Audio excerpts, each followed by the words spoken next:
இன்றைக்கி வந்து பன் தோசை பண்ண போகிறோம். ரவையை வச்சு பன் தோசை பண்ண போகிறோம். அதுக்கு தேவையான இன்க்ரீடியன்ட்ஸ் பார்த்திங்கன்னா, ரவை 1 கப்பு, ரவை 1 டம்ளருக்கு வந்து பார்த்திங்கன்னா அரை டம்ளர் வந்து தயிர் வேணும், சால்ட் டு டேஸ்ட்டு, கேரட் துருவி வச்சுருக்கு, புதினா, சில்லி, கறி லீவ்ஸ் அண்ட் கொரியாண்டர் லீவ்ஸ் எல்லாம் இது பண்ணி வச்சுருக்கோம், வெங்காயம். ஸோ இதை வச்சு எப்படி பன் தோசை பண்ணலான்னு பார்க்கலாம்.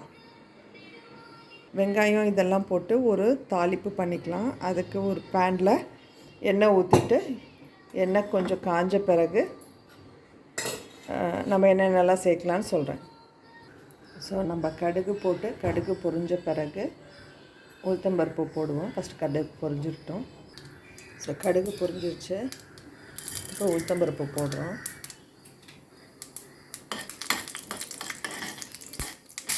ஸோ உளுத்தம்பருப்பு லைட்டாக கோல்டன் ப்ரௌன் ஆகிடுச்சு. அதுக்கப்புறம் வெங்காயம் போடுறோம்.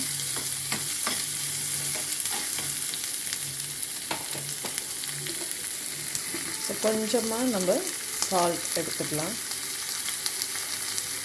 ரொம்ப கொஞ்சமாக. ஸோ இந்த அளவுக்கு வதங்கின பிறகு நம்ம அந்த கறி லீவ்ஸு, கொத்தமல்லி, புதினா, கேரட் இதெல்லாம் போட்டு ரொம்ப வதக்க வேண்டாம், லைட்டாக ஒரு வதக்கு பண்ணால் போதும். பார்க்கவே ரொம்ப கலர்ஃபுல்லாக இருக்குது, ஸோ பியூட்டிஃபுல்.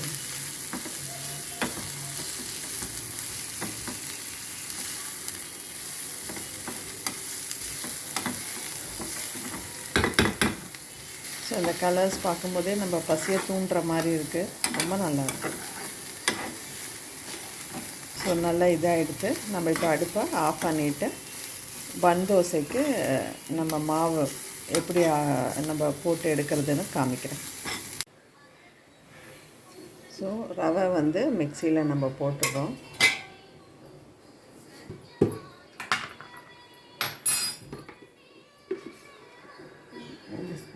ரெண்டு ஸ்பூனு அரிசி மாவு,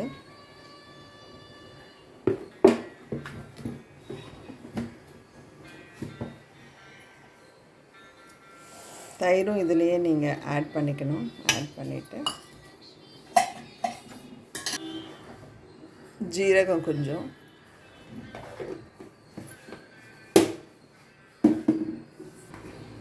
சால்ட் டு டேஸ்ட்,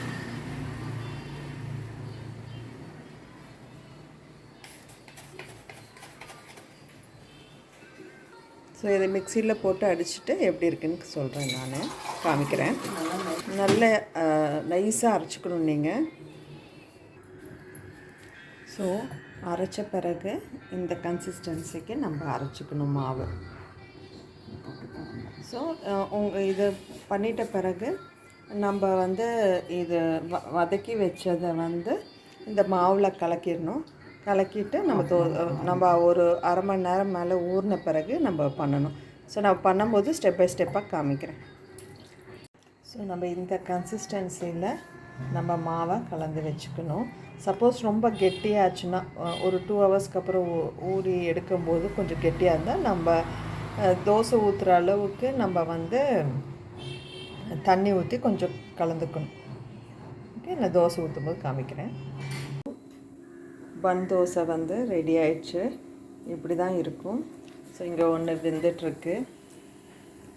ஸோ இதுக்கு நீங்கள் உங்கள் காரமாக தக்காளி சட்னி பண்ணாலும் நல்லா டேஸ்ட்டாக இருக்கும். நாங்கள் கடலைக்கறி பண்ணியிருக்கோம். ஸோ நாங்கள் இதுக்கு காம்பினேஷனாக கடலைக்கறி பண்ணியிருக்கோம். ஸோ நீங்களும் இதை வீட்டில் ட்ரை பண்ணி பாருங்கள், ரொம்ப ஈஸி. சப்போஸ் மாவு தீர்ந்துருச்சு அப்படின்னா டக்குன்னு இதை செஞ்சிடலாம். நீங்களும் வீட்டில் ட்ரை பண்ணி பாருங்கள். தேங்க்யூ.